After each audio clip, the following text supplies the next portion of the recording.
Good morning to all of you. कल हम लोगों ने democracy what and why chapter का जो है फीचर्स ऑफ डेमोक्रेसी जो है वो पढ़ा था, जिसमें कि उसका first feature major decision by elected leaders, ये एक पॉइंट हम लोग जो है वो पढ़ चुके हैं। आज हम लोग second point free and fair electoral competition जो है वो पढ़ेंगे। Free and fair electoral competition का मतलब क्या होता है? स्वतंत्र और निष्पक्ष चुनावी प्रतिस्पर्धा या प्रतियोगिता। In China elections are regularly held after every 5 years for electing the country's parliament। China में हर 5 साल पर जो है इलेक्शन जो है वो रेगुलरली जो है वो करवाए जाते हैं, जो चाइना की पार्लियामेंट है उसके लिए, चाइना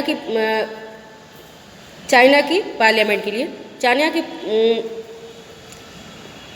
चाइना की जो पार्लियामेंट है उसका नाम क्या है? कॉल्ड क्वांगाओ रेनमिम डाइबाओ दाहुई। ये चाइनीज़ लैंग्वेज में है और इंग्लिश में इसको नेशनल पीपल कांग्रेस जो है वो कहा जाता है। तो चाइना में हर 5 साल पर एवरी 5 ईयर पर वहाँ की जो पार्लियामेंट है नेशनल पीपल कांग्रेस, उसके लिए रेगुलरली इलेक्शंस जो है वो होते हैं। The National People's Congress has the power to appoint the president of the country. और जो नेशनल पीपल कांग्रेस है, यानी कि जो चाइना की पार्लियामेंट है, उसको चाइना के प्रेसिडेंट को अपॉइंट करने का जो है वो अधिकार या पावर जो है वो मिला हुआ है। It has nearly 3000 members elected from all over China.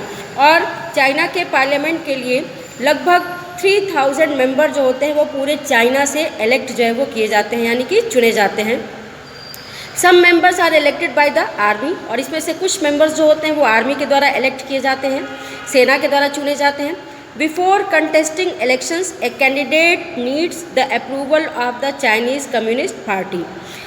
China में इलेक्शन में पार्टिसिपेट करने से पहले जो कंटेस्टेंट होता है, यानी कि जो कैंडिडेट इलेक्शन में पार्टिसिपेट करना चाहता है, उसको जो चाइना की कम्युनिस्ट पार्टी है उस कम्युनिस्ट पार्टी से अप्रूवल जो है वो लेना पड़ता है, यानी कि मान्यता जो है वो लेनी पड़ती है।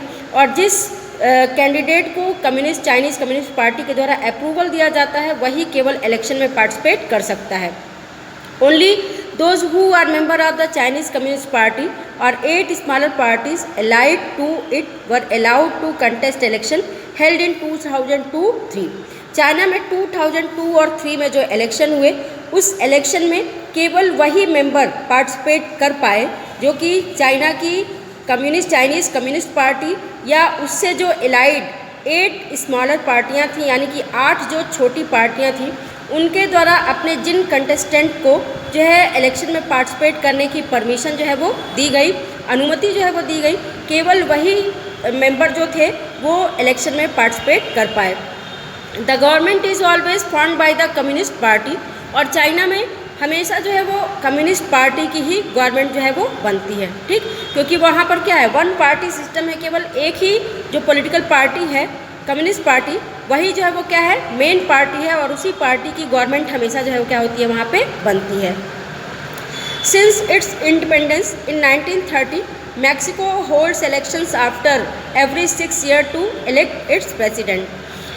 मैक्सिको जो आपके नॉर्थ अमेरिका और साउथ अमेरिका के बीच, मध्य अमेरिका जिसको कहा जाता है मिडिल अमेरिका, वहाँ का एक जो है वो क्या है, कंट्री है, और ये 1930 में जो है वो क्या हुआ, इंडिपेंडेंट हुआ, यानी कि 1930 में ये देश जो है वो आज़ाद हुआ। Mexico holds election every 6 year to elect its president, और 1930 में अपने इंडिपेंडेंस के बाद मैक्सिको में हर 6 साल पे प्रेसिडेंट के लिए इलेक्शंस जो है वो करवाए जाते हैं, यानी कि वहाँ पे हर 6 साल पे प्रेसिडेंट का इलेक्शन जो है वो होता है। The country has never been under a military और डिक्टेटर रूल, और मैक्सिको जो है वो कभी भी मिलिट्री रूल यानी कि सैनिक शासन या डिक्टेटरशिप रूल के अंडर में जो है वो नहीं रहा। But until 2000 every elections was won by a party called PRI, Institutional Revolutionary Party. लेकिन अपने इंडिपेंडेंस के बाद, यानी कि 1930 के बाद 2000 तक हर इलेक्शंस में वहाँ पर केवल एक ही पार्टी, जिसका नाम PRI या इंस्टीट्यूशनल रिवोल्यूशनरी पार्टी थी, केवल हर बार चुनाव में केवल वही पार्टी जो है वो क्या होती थी, चुनाव जीतती थी। Opposition parties did contest elections but never manage to win. ठीक, अब यहाँ पर अपोजिशन पार्टी भी है, यानी कि विपक्षी पार्टी है। चाइना में विपक्षी पार्टी भी नहीं है। चाइना में क्या है, केवल आपकी एक ही कम्युनिस्ट पार्टी है और उसकी 8 स्मॉलर एलाइड पार्टियां हैं, यानी कि उसी से वो क्या है, जुड़ी हुई हैं। और कोई जो है अपोजिशन पार्टी जो है वो इलेक्शन में पार्टिसिपेट या कंटेस्ट नहीं करती है, और इसलिए हमेशा गवर्नमेंट किसकी बनती है, कम्युनिस्ट पार्टी की बनती है।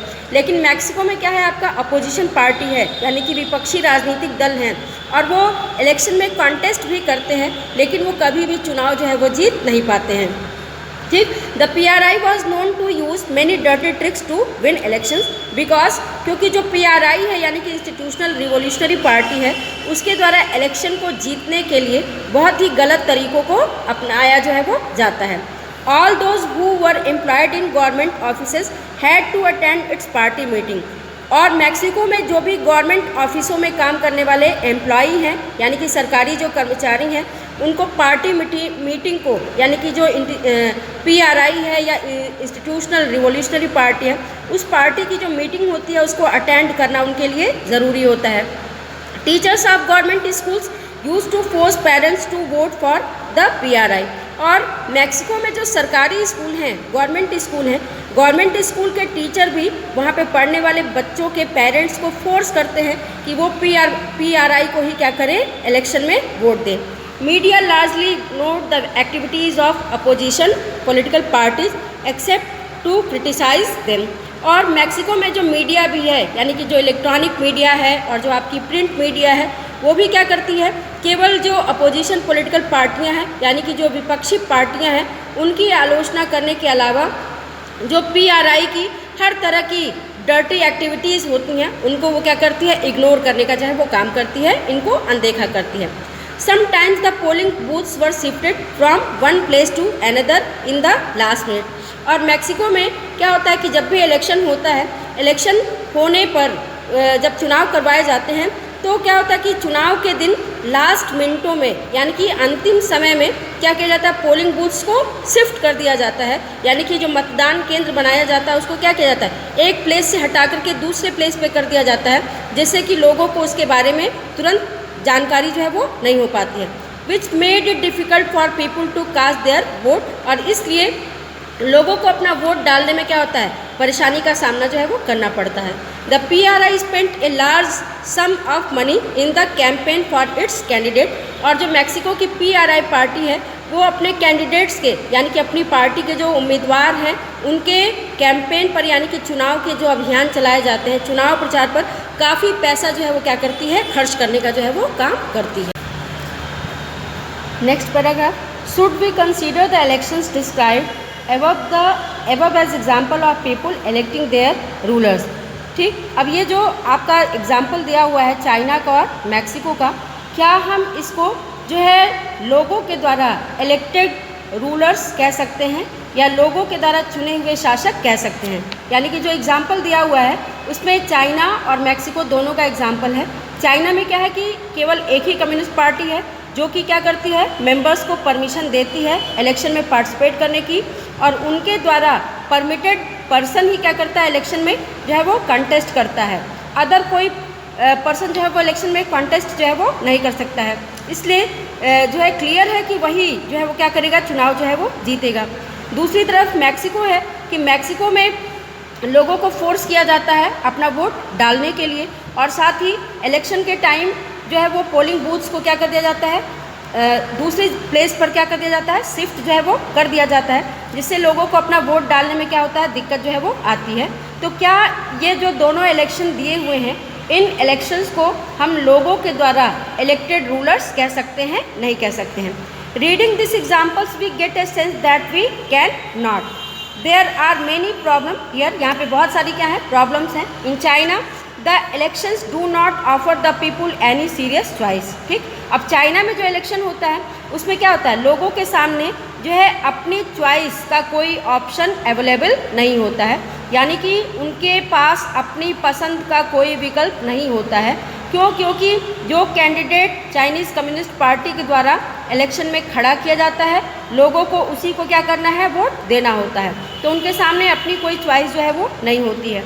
They have to choose the ruling party and the candidates approved by it। और इसलिए वो रूलिंग पार्टी यानी कि जो सत्ताधारी पार्टी है उसी को चूज़ करते हैं और उसी कैंडिडेट को, जिसको कि चाइनीज़ कम्युनिस्ट पार्टी के द्वारा क्या किया जाता है, अप्रूवल दिया जाता है, उसी कैंडिडेट को वो क्या करते हैं, इलेक्ट करते हैं। Can we call this a choice, क्या इसको हम अपनी पसंद का चुनाव जो है वो कह सकते हैं, नहीं कह सकते हैं। In the Mexican people seem to really have a choice but in practice they had no choice. अगर हम मैक्सिको का एग्जाम्पल देखें तो यहाँ पर देखने में लगता है कि लोगों के सामने जो है वो क्या है, अपनी जो है वो चॉइस का ऑप्शन जो है वो है, यानी कि अपने पसंद के कैंडिडेट को चुनने का ऑप्शन जो है वो है। लेकिन अगर हम प्रैक्टिकली देखें यानी कि व्यवहारिक रूप से देखें तो उनके सामने भी अपनी पसंद का कोई ऑप्शन जो है वो क्या है, नहीं है। There was no way the ruling party could be defeated even if people were against it. और यहाँ पर लोगों के सामने अगर लोग उस पार्टी के अगेंस्ट हैं यानी कि विरोध में है मैक्सिको में, तो भी वो रूलिंग पार्टी को हटाने का तरीका उनके पास जो है वो कोई नहीं है। There are not fair elections, और इसलिए इसको हम फेयर इलेक्शंस नहीं कह सकते हैं, यानी कि उचित चुनाव या स्वतंत्र और निष्पक्ष चुनाव नहीं कह सकते हैं। We can thus add a second feature to our understanding of democracy, और इस तरह से डेमोक्रेसी को समझने में हम अपनी इस दूसरी विशेषता को, सेकंड फीचर को जो है वो क्या कर सकते हैं, ऐड कर सकते हैं। फर्स्ट फीचर क्या था, major decision by elected leader, यानी कि जो मेजर डिसीजन होते हैं वो इलेक्टेड लीडर्स के द्वारा लिए जाते हैं। और सेकंड क्या है, free and fair electoral competition. ठीक, holding elections of any kind is not sufficient, यानी कि डेमोक्रेसी कहलाने के लिए केवल किसी भी तरह का चुनाव जो है वो सफिशिएंट नहीं है। जैसे चाइना में भी इलेक्शन होता है, मैक्सिको में भी इलेक्शन होता है, लेकिन इन दोनों ही इलेक्शंस को हम फ्री एंड फेयर इलेक्शन नहीं कह सकते हैं। क्यों नहीं कह सकते हैं, क्योंकि यहाँ पर जो जनता है, जो पीपुल है, उनके सामने अपनी पसंद का कोई ऑप्शन जो है वो क्या है, नहीं है, अपनी चॉइस का कोई ऑप्शन जो है वो नहीं है। इसलिए किसी भी तरह का केवल चुनाव करवा लेना ही जो है वो क्या है, सफिशिएंट नहीं है डेमोक्रेसी के लिए। The elections must offer a real choice between A political alternative. ठीक, अब जो है, या हम डेमोक्रेसी किसको कह सकते हैं, जहाँ पर जो है पॉलिटिकल अल्टरनेटिव्स के बीच में, यानी कि जो राजनीतिक कहा जाए कि प्रतिद्वंदी होते हैं या जो राजनीतिक विकल्प होता है, उसके वहाँ पर लोगों के सामने क्या हो, अपनी रियल चॉइस का ऑप्शन जो है वो हो चुनाव में। And it should be possible for people to use this choice to remove the existing ruler, और साथ ही ये भी पॉसिबल हो कि लोग अपने चॉइस का यूज़, यानी कि लोग अपनी पसंद का इस्तेमाल जो है वो किसको करें, एग्जिस्टिंग रूलर्स को रिमूव करने में, यानी कि वर्तमान में जो शासन में है उनको हटाने में वो अपनी चॉइस का यूज़ जो है वो करना उनके लिए संभव हो, पॉसिबल हो, तब उसी को हम क्या कह सकते हैं, डेमोक्रेसी कह सकते हैं। इफ़ दे विश सो, यानी कि अगर वो एग्जिस्टिंग रूलर्स को हटाना चाहते हैं अपनी इच्छा के अनुसार, अपनी पसंद के अनुसार, तो उनको हटाने का अधिकार रखते हैं, तब उसी को हम क्या कह सकते हैं, आपका जो है फ्री एंड फेयर इलेक्शन कह सकते हैं। So a democracy must be based on a free and fair election where those currently in power have a fair chance of losing. ठीक, तो इस तरह से डेमोक्रेसी जो है वो किस पर बेस्ड है, फ्री एंड फेयर इलेक्शन पर, यानी कि स्वतंत्र और निष्पक्ष चुनाव पर जो है वो क्या है, आधारित है, जहाँ पर जो करंट में, यानी कि जो प्रेजेंट टाइम में शासन में है, सत्ता में है, पावर में है, उनके सामने भी जो है वो क्या हो, फेयर चांस ऑफ लॉसिंग हो, यानी कि हारने का जो है वो क्या हो, हारने की पॉसिबिलिटीज़ हो, यानी कि अगर लोग उनको अपने वोटिंग के थ्रू हटाना चाहते हैं, रिमूव करना चाहते हैं, तो ऐसा करना उनके लिए जो है वो पॉसिबल हो। We shall find out more about a democratic election in chapter 4, और इसके अलावा कुछ और फीचर्स जो है वो हम चैप्टर 4 में पढ़ेंगे।